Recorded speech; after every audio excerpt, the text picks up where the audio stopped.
Hey, welcome to Scratching the Surface. I'm Jarrett Fuller, and this is my podcast about design criticism and practice.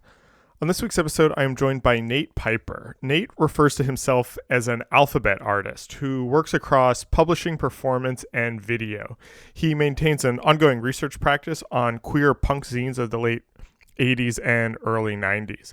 He just finished his MFA at the Yale School of Art and previously worked as a designer at the Milwaukee Art Museum and organized a conversation series while he was there called Designers Talking. I'd been interested in Nate's work for a few years as we sort of knew each other over Twitter, but really got excited about the work he was doing while he was at Yale. It felt like his practice had really expanded and grew and shifted, and I was really curious to talk to him about that experience. We also talk about the role of writing and research in his practice, his early interest in dialogue and conversation, and of course what he means when he calls himself an alphabet artist. I think he's doing some really interesting and important work right now, and just really enjoyed having him on the show. If you're a fan of the podcast and want to help support it, you can become a member for $5 a month or $50 a year. Members get an exclusive monthly newsletter that I think of as the sort of director's commentary track of the podcast. Each month I share additional content, episode previews, and short essays and thoughts related to the themes of the podcast. These memberships help keep the podcast going. I just really appreciate all of your support and hope that you enjoy this conversation with Nate Pyper.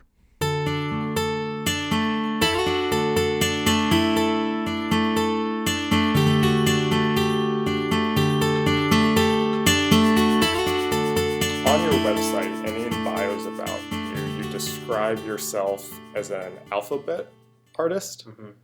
What is an alphabet artist? Well, it's honestly partly it's a way for me to not have to explain what I do. All right, but also we're off to a good start. It also explains everything for me, just because for me it encapsulates writing and design work and independent work. And working with language in different ways, making fonts. Mm-hmm. So it's just a way for me to get out of having to box myself in, I guess. Wait, so how did you arrive at that term then? I love that. I mean, I love what you said, but how'd you arrive at the term alphabet artist? Because I mean, this is something you made up for yourself, mm-hmm. right? How'd that happen? It was actually. There was somewhere where I saw someone described the work of a font artist as alphabet art, and oh, interesting. I thought that was really generous and poetic and beautiful, and so I just adopted it because I like the way it sounded. Yeah, I like it. I saw it in a couple places when I was researching you, and I thought it was an interesting title, and now kind of hearing its background or kind of what it means, I actually like it a lot. Let's go back in time a little bit then to kind of maybe like the trajectory that got you to call yourself an alphabet artist, maybe, and just so you come from a design background or a graphic design background, right? Was that? Yeah. So did you study graphic design?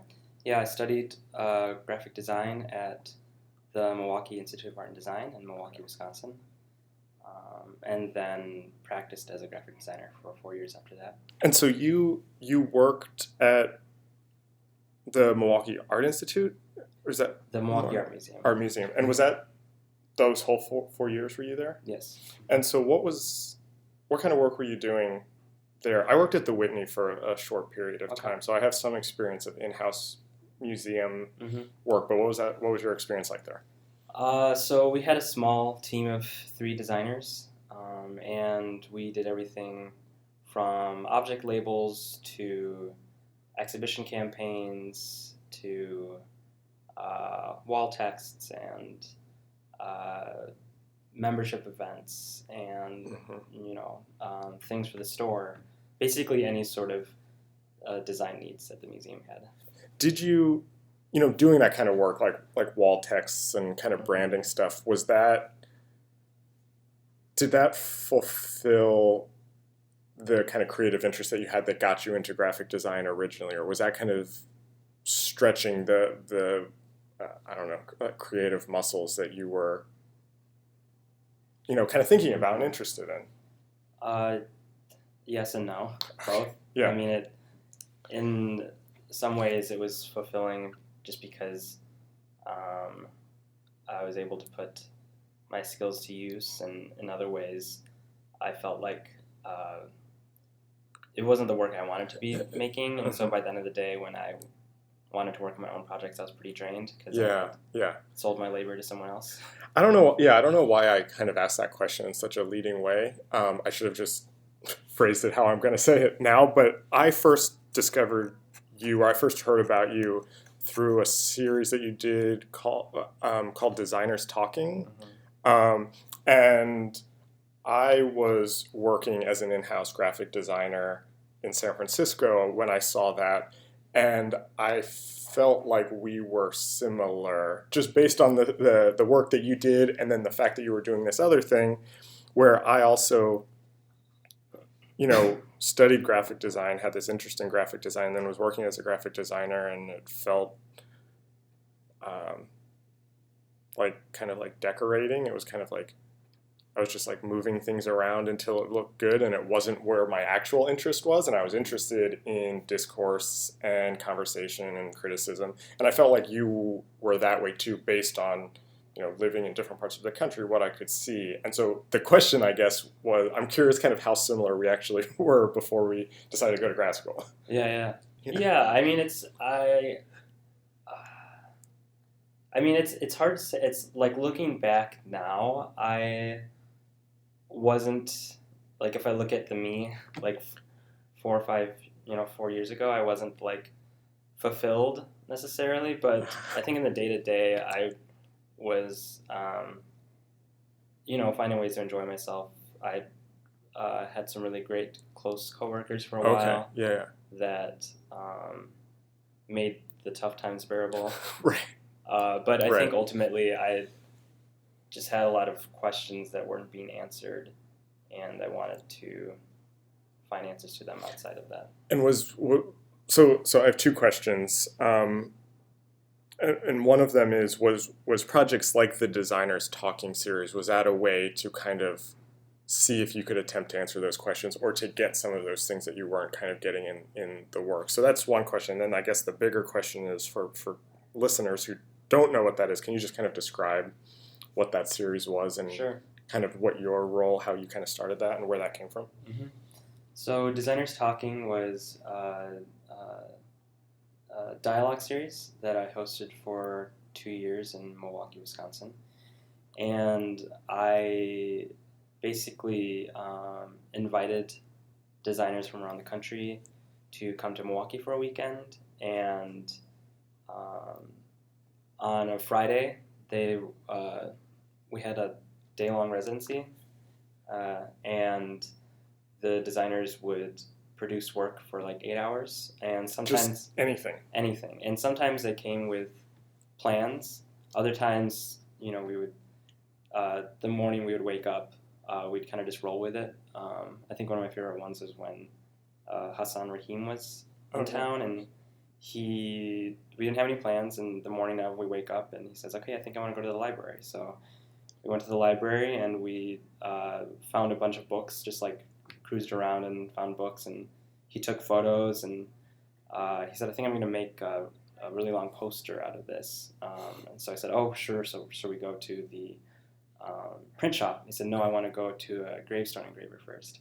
So then we went outside of town to find this gravestone engraver, and he said, can you engrave something for me in 3 hours? And they were like, yeah, sure. So we left. We went and printed the really long poster, and went and picked up the engraved pieces, and then installed it. So with all the designers, after it was finished, wherever it was at, we would just install the work in a gallery space that it was hosted at. And there was an opening, and people could come and see the work and talk about it and think about it. And then the next day, we had a dialogue with the designer about their work, about their interests and passions, and the work kind of gave the conversation a context and a place to kind of start. How'd you come up with this? Was this you did this all on your own? You're in your early 20s, and you're getting these designers to come in. Where'd that idea even come from? Well, it started because so for my senior project in undergrad, I also hosted a dialogue series called Young Tongues. Okay. And it was much more local. I mean, there were some designers from Chicago and Minneapolis that came, but basically, there were a lot of um, underlying issues in the discipline that weren't being addressed in my education. It didn't seem like they were being addressed in the real world. And I was frustrated about that, and I wanted to try to get to the bottom of it. So that dialogue series was a way to talk with designers who I thought were whose work addressed some of those questions that I had.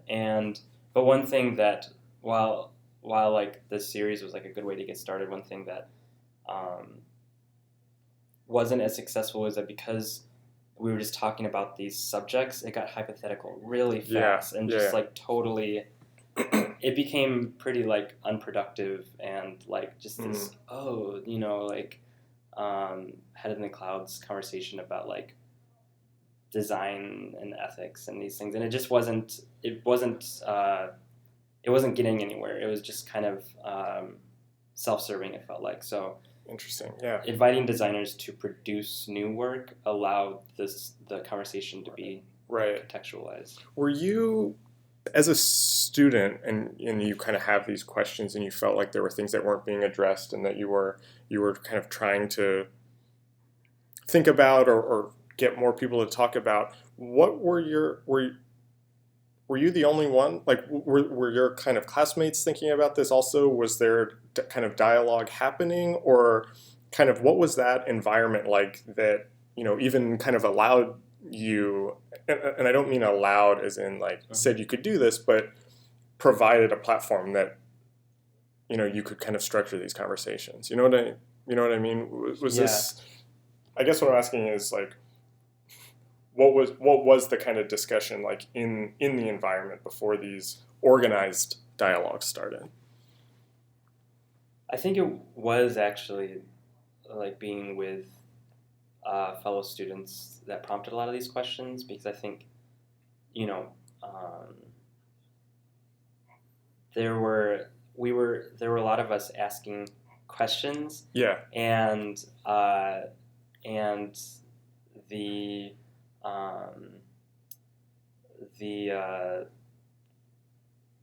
we weren't finding answers from necessarily our professors or from.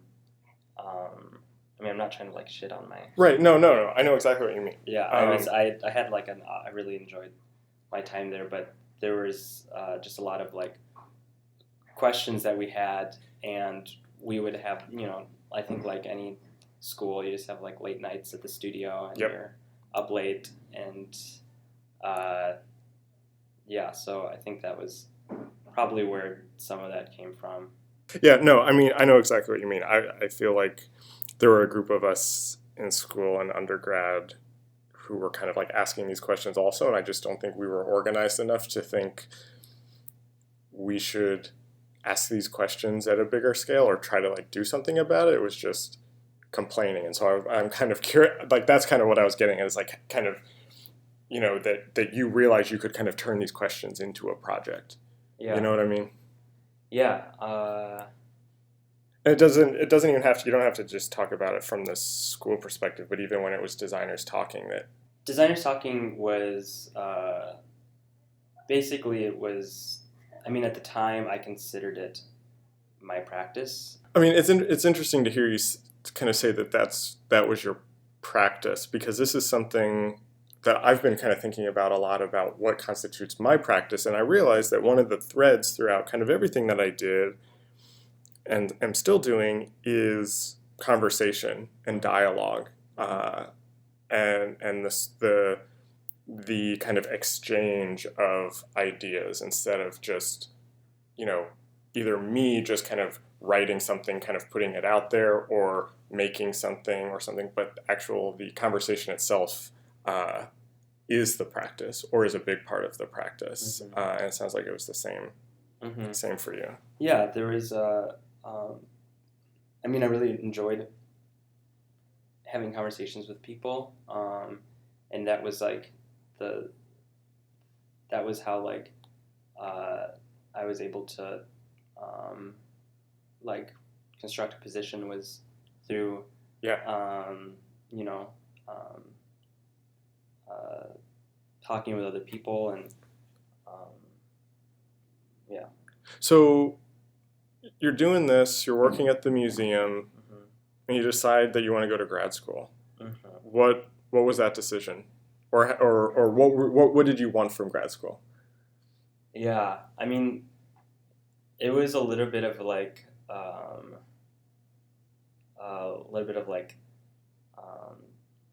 an 11th hour. Oh, really? Like uh,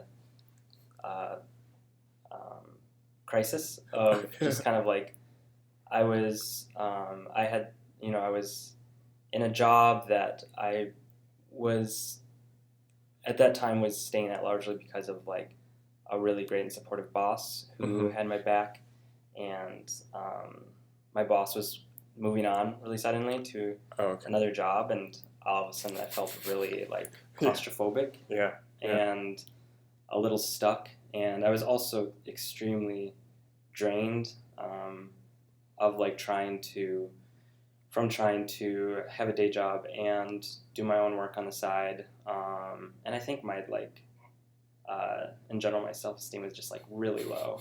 So I kind of like in an act of desperation I applied to grad school just because I wanted to know if like if I had like reached my limit, or if there was still more that I could do, if there were more questions I could ask, or if I was like done. Just done. Yeah. Did you have, tell me if this is misinterpreting kind of what you just said, but I mean, it's interesting to me that grad school was almost a way out of the current situation instead of trying to get to something. You didn't have a clear sense of where you wanted to go. Yeah. You just wanted to do something different. Yeah, and I think it was for me it was a little bit of a pragmatic decision because I didn't necessarily feel like I had the skill set to up and move somewhere else. I didn't think that like someone would want to hire me. Like I'd been doing largely just print work basically at the museum. And so I felt a little unhireable. So it was a way to maybe I thought gain some new skills. Yeah. So you get in, you go to Yale, and this is 2 years ago now, right? And so you go to New Haven, you pack up, move. What was that like? Can you talk about that experience of kind of getting there, suddenly being in this new environment? I imagine kind of getting accepted and getting there helped with the self-esteem. Did you have like any sense of like, okay, now I'm here, here's what I want to do? Were you kind of like, all right, now what do I do here? What was that like? Well, yeah, I mean actually because once I got to school, I actually kind of felt like I maybe made a mistake. Okay. Can you talk more about that? Well, because I was really invested in Milwaukee and the people and relationships and community that I was a part of there. And in some ways, I felt like maybe like I'd abandoned some sort of duty I had or something. And so there was a little bit of a moment for the first couple months of wondering if like I cannot tell you how many people I've talked to, myself included, who had that same experience of like you're a month into grad school and you're like, wait a minute, this is not, I did something wrong. This is not what I'm supposed to do. Yeah. So how'd you work that out, or kind of what happened, or how let me ask it in a better way. How do you kind of like get into the groove of grad school and start to kind of figure out what you were supposed to be doing there? Well, first off, like, there's like the people there were all my classmates were like so cool and talented and motivated, and so that was huge. I mean, that was like a big reason to be excited about being in school again and recognize the amazing opportunity that I've been afforded. And also, I think that there was, so this is like fall of 2016, especially right. After November, a lot of us, definitely myself included, were kind of reeling from like post-election whiplash. Yeah. And trying to understand what does it mean to be an artist or designer now? Right. Why art? Why design? Why? Right. Yep. And and kind of feeling a little bit, like we were each other's community. We were all kind of, we'd all been like kind of relocated to this new space together. Yeah. And trying to make sense of the world from there, I think was a big motivating factor in finding out, trying to make work that I actually really cared about, rather than work that I thought I should be doing. And I want to talk more about that. I have one small question before we kind of get into the work that you ended up making. I've talked to a bunch of people who were in the Yale MFA at some point, but I don't actually know much about the kind of structure or kind of what that environment is actually like. Are there certain classes that you have to take? Is there a kind of strict curriculum? What's, how much kind of freedom do you have to be kind of playing with mediums and forms and stuff? What's the kind of structure or framework of the department? So the program is run by Sheila Lebrunta-Bretteville, and she became the head in 1990, and at the time it was really controversial. Paul Rand resigned, convinced Armin Hoffman to resign, basically because they thought Sheila represented postmodernism and feminism and all the isms that they thought were totally like perverting modernism, essentially. But what was incredible was that Sheila built a program that was much more about the students and their position in the world, rather than any sort of like expectations or projections about the kind of work that they were supposed to be making. And so Sheila describes the program as being person-centered, and so that's the way it really is there's certain classes that we're definitely encouraged to take, but there's a lot of freedom to take other classes, and being at a university, there's also the benefit of taking classes outside of the art school, which was essential for me and a lot of other people. And actually, we have to take at least some classes outside of. Okay. Yeah. I mean, so that actually kind of helps set up the next question, which was, kind of where this whole conversation is headed, is that as somebody who was aware of you and kind of knew your work pre-grad school, and then all of a sudden I saw the stuff you were doing while you were at Yale, it felt like completely different. And it felt like, we've never talked before until today, but as someone who's kind of been watching you, it felt like suddenly you kind of like figured out what you were supposed to be doing. Like, to me as a viewer, it seemed like it made a lot of sense. It seemed like this is where you were headed. And that it wasn't just graphic design, but you were doing performance things, you were doing video things, you were doing all sorts of things, both stuff that we would call graphic design and stuff that we might not call graphic design. How did you kind of start to experiment with these things? Had you done any like video or performance work before? Like, how do you start to kind of push what your practice can be? No, I hadn't been Oh, doing any of interesting. that sort of work at all. I honestly, like, I was not expecting to make the work I'm making now in any way. I thought I was going to get really good at like web design or something. And like, for real? I Like mean, that's what you I were thought. gonna Like, do? hey, like I'll go back to school and get some skills and be like really employable. Okay. So I like. And then you just did completely the opposite. I mean, of that. I'm like, I quickly realized that like I can't web design. But I think also there was a couple of really great moments where, well, first off, we were never expected to have to rationalize or explain our work as being design or as being anything Right. specific, which was really helpful. And also, there were a couple instances that are like burned into my memory that were really helpful for me when some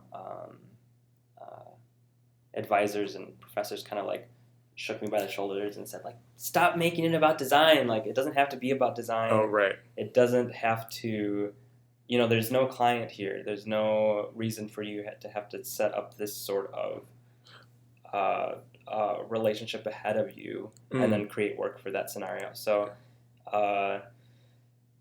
those were important moments for me that freed me up just to like make work that I didn't really know why I was making it. And a lot of it was really just like being encouraged to like make and then understand it later. Just like I was, there were things that I was interested in, artists who work with garments and in performance, before I went to grad school, and it was just kind of like synthesizing that into my right. Because before those things seemed like something that like I would other like people do. maybe like made the catalog for right. those people or something. Right. And I still would. And so you said something really interesting. I want to talk a little more about kind of being okay making stuff that you don't know why, and then kind of like being able to figure it out later, or being able to kind of like think about it after the fact. What was the kind of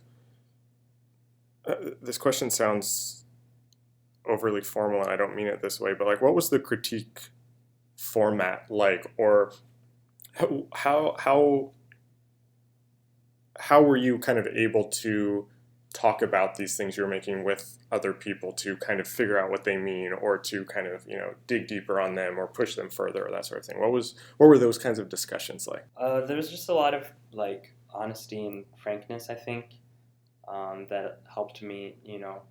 If something like wasn't working, like it wasn't working, and people would tell me, or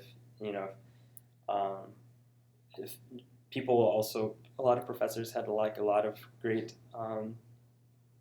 suggestions about other people I should look at, and and you're kind of just like in the soup with all these people making a bunch of stuff, and it's you're moving so fast that you're not really realizing like what you're doing as you're doing it. I don't mean for this question to sound too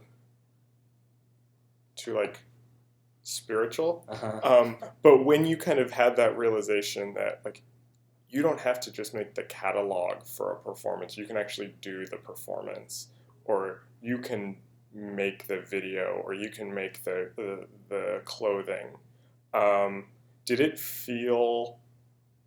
kind of click for you when you were doing that? You were like, oh yeah, this is something I could do, or did it kind of feel like you were doing something else? Like did it seem like these ideas, these questions, these things that you were kind of always thinking about and talking about, and even kind of connecting it back to the beginning of the conversation when you were talking about how it would often those discussions would get too theoretical, when now you're like kind of making work across mediums that are actually like dealing with these questions? How'd that feel? I guess is the question. I mean, I think that like even when I look back on the dialogue series, what I was really curious and interested in was the effect of language on the world at large, on ecosystems, on communities, and on the bodies themselves. And the ways that in the series, the way that designers grappled with that. But also, I think when I got to school, I was able to kind of like immediately address some of those questions I had by using my own body. Right. And it became a way to. It became almost like my body became like a experimentation site where I could play some of these things out and see what stuck. Yeah. One of the things, I watched all the videos on your Vimeo page to prepare for this, and something that I enjoyed them all, but the one that I just really loved was the drawing exercise that I guess was a response to a Carol Martin's thing, where you're like kind of doing this dance that's then like drawing colors on a screen. It makes sense. I didn't totally understand what it was or what it was about, but it made me smile so much. I loved it. I thought it was great. Anyway, I just wanted to let you know that I really liked that. Another part of your practice that I'm really interested in that we haven't talked much about, but you kind of have a few mentions of it on your website, and I've seen some work about it, is in addition to, now that your practice is some video work, is performance, you're also doing a lot of kind of like research and writing around things. And I'm wondering if you could kind of talk about how you think about kind of the act of research or the act of writing in relationship to... No, I don't like asking this question this way because it sets them up as opposing. I'm really interested in this idea of kind of like research as being also an artistic practice and is a form of making. And I'm curious how research and you're doing research on like kind of like the queer zine scene. How does that kind of fit in with all of these other things you're doing, I guess is the question. You know what I mean? So I started researching queer anarcho-punk zines in also the fall of 2018. And it started because basically there's this like workshop course taught by Rob Wiesenberger the first semester, and he's a historian and educator, professor, and he and curator, and he it was just like a semester long workshop course where we had to spend time with different printed ephemera from various like the last 150 years, different scenes, and the university has an incredible collection at the Beinecke Library of manuscripts and archives, and they just have like, they have like a Gutenberg Bible, and they have like whatever else, like a bunch of situationist stuff, and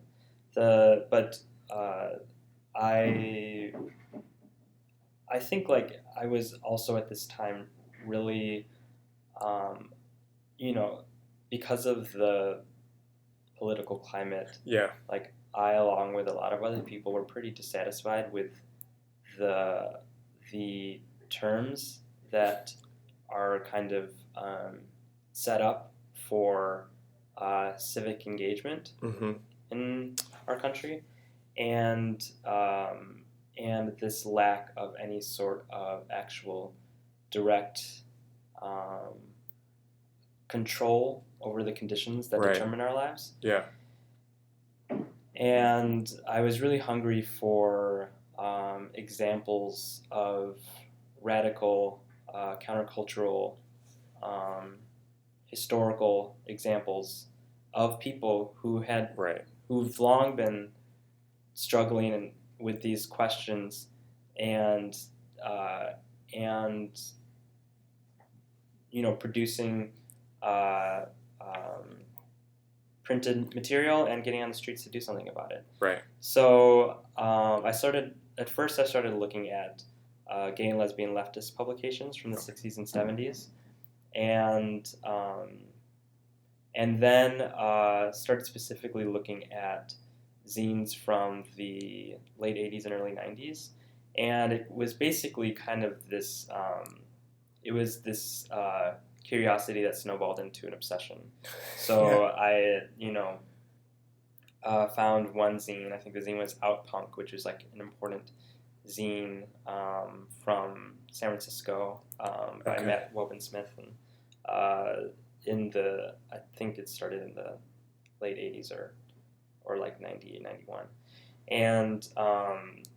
And reading that scene and kind of soaking it up, and then reading another one of the Out-Punks, and then seeing like, oh, Out-Punk references this scene. Right, so then right. I looked and found that zine in the library. Yeah. And that scene looked, and so I started to kind of like see this network of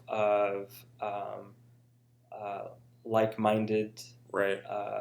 anti-assimilationist queers who had similar passions and were developing means for both knowing themselves and knowing each other through zines and music.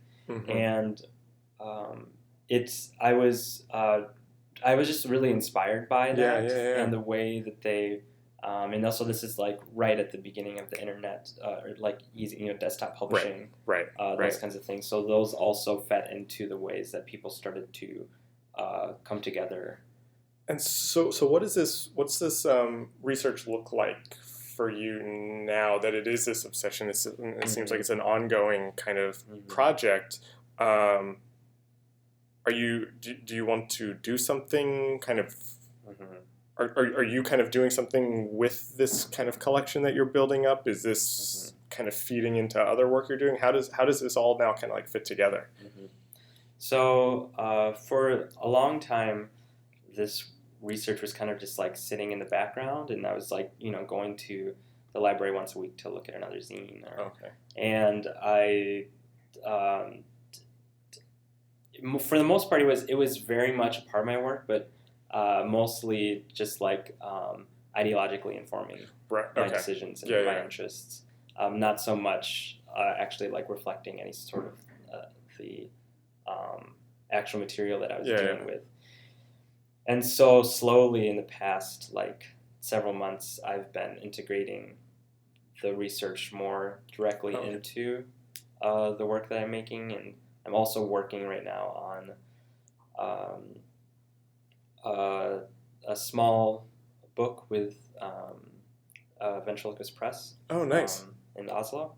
And I was just there. And I was working with João Dorria, who runs the... That name sounds familiar. So he's actually, he's a graduate from Yale too. He graduated several years ago.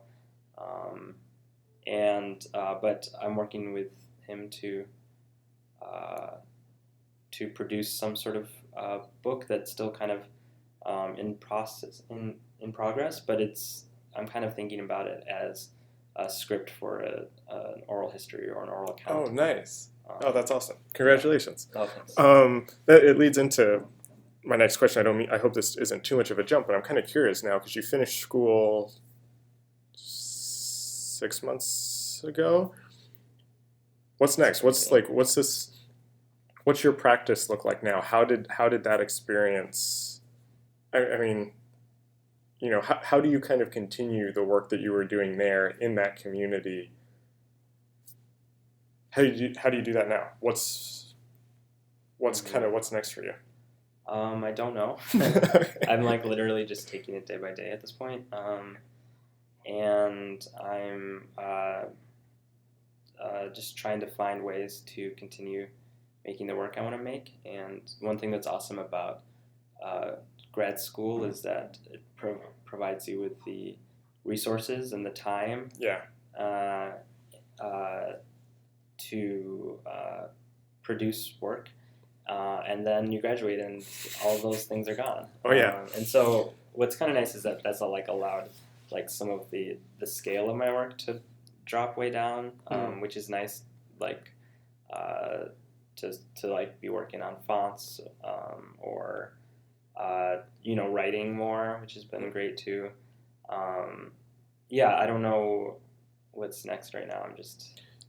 I mean, I know exactly what you're talking about. I feel like so much of my quote unquote work now is to try to recreate the grad school experience, but as a job that can be sustainable. So I know exactly what you're talking about. That sounds so familiar, and I'm now 2 years out of it or whatever, and I'm still trying to figure it out.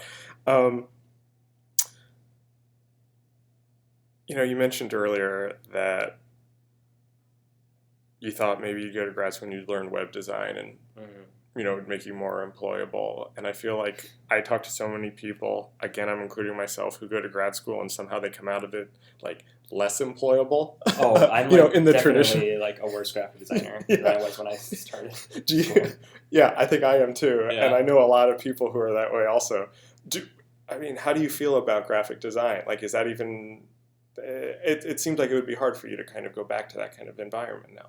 Oh, I mean, I'm still definitely doing like freelance, and it's still definitely my bread and butter. Okay. And I still really like that. I still enjoy that relationship and an excuse to work with people who have expertise wildly different from you. Right. Is obviously a huge draw for the profession. But just like kind of like pushing the limits to see like how much I can get away with. That's not what I've been like trained to see graphic design as. Yeah. And do you think this other work that you're doing, whether it's the research work, the writing work, the performance video stuff, I mean, even like the fonts that you do, is that work either intellectually, ideologically, aesthetically, is that filtering back into that kind of client freelance work? Do you see kind of relationships between those things? Or is it very much like, this is paying the bills, graphic design, this is the other stuff? Or what's that? Is there any cross-pollination there?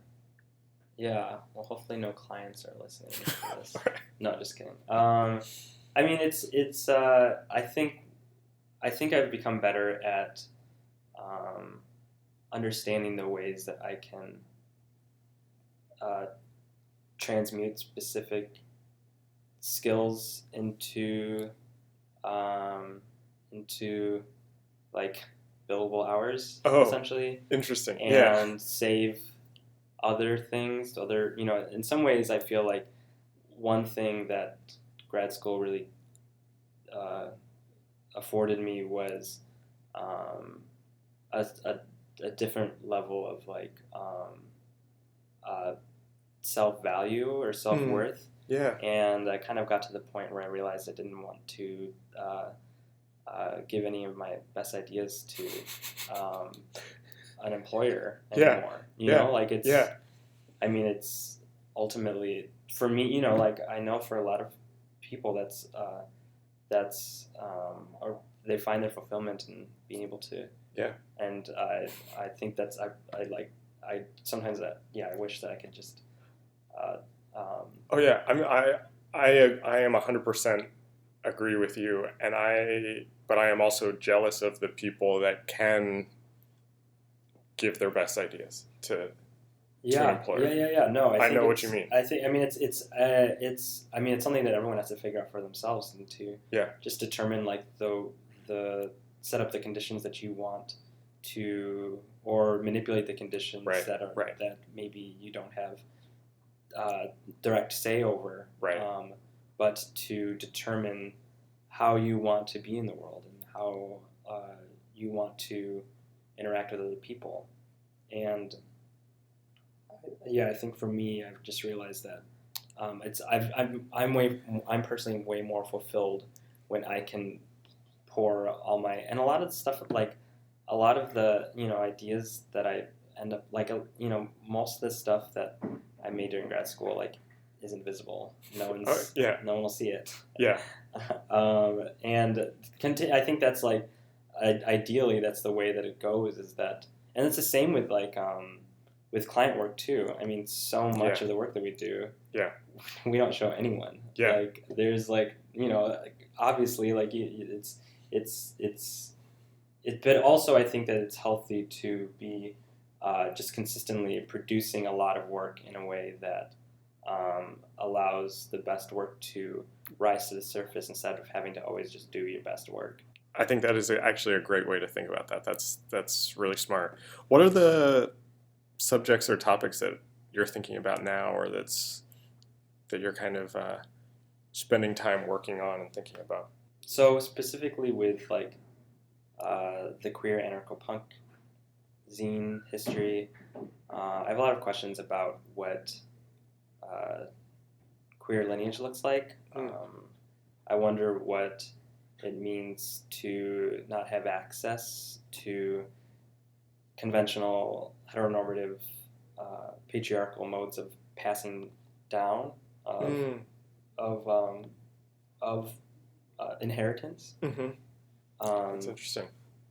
And this is a question that I have that makes me wonder what right I have to this material in some ways, because a lot. I mean, now like I've like met some of these people that I'm doing research on, and and their work, but in a lot of ways, I'm looking at documents from strangers from 30 years ago that I feel a sort of kinship with, but don't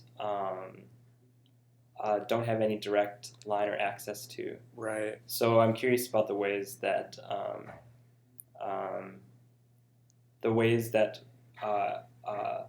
our understanding of reproduction figures into what gets passed down, what becomes dominant, and what and ways to like circumvent that, and maybe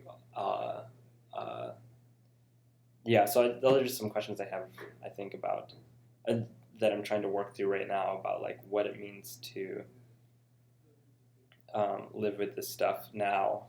I'm curious, and you've mentioned a couple people throughout, but are there any writers, artists, designers, books that have really influenced you and how you think about kind of all of this stuff and the way you kind of view and think about your work? Right now I'm reading a book called Orality and Literacy by Carl J. Ong. Yeah. It's great. That's one of those that's been on my list forever, and I just haven't picked it up yet. He's a fantastic writer, and it's really easy to work through because the language is plain, and also he's excited about it, so you're excited about it reading it. Nice. But he was kind of like the first to talk about oral culture in a way that wasn't patronizing or that didn't treat literacy as an inevitability, so I'm thinking about other ways of building up meaning, and artists and designers who and writers who ask those questions. I mean, I'm looking a lot right now at the work of philosophers and artists in the late 60s in Brazil. Interesting. During the beginning of the military dictatorship, and specifically the ways that they were. I mean, because a lot of artists, for example, were coming out of a sort of like modernist tradition, and all of a sudden, like it just didn't matter anymore. Right. It didn't. Yeah. It didn't make sense to be making that work, just because of the place that they were at, and so a lot of them really interestingly turned to performance and garment making as a way to wrestle with this and to consider maybe alternative ways of relating to each other. Yeah. And like the philosopher Paulo Freire. Oh yeah. Who was that Pedagogy of the Oppressed? Yes. Is that him? Yeah. And he writes about literacy as a means for collective liberation and individual autonomy. Yeah. And the way that he understands literacy is that, and not just, I think later on in his career too, he was backing away from just like literacy, meaning like learning how to read and write literally, right, to backing out just like learning how to read and rewrite the world. Yeah. And he was understanding how, for example, how if people can learn how to first read the world, then you can equip them to rewrite it. Right. I love that. And really putting the power and the agency in the hands of the people rather than prescribing a specific way of engaging in the world.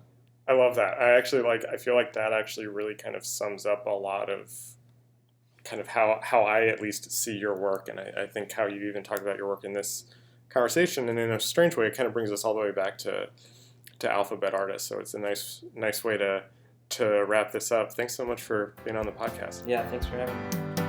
This episode was recorded on November 15th, 2018 in New York City. Our theme music is by Andy Borgasani. We're on Twitter and Instagram at Surface Podcast. You can find us wherever you get your podcasts and at scratchingthesurface.fm. Thanks for listening.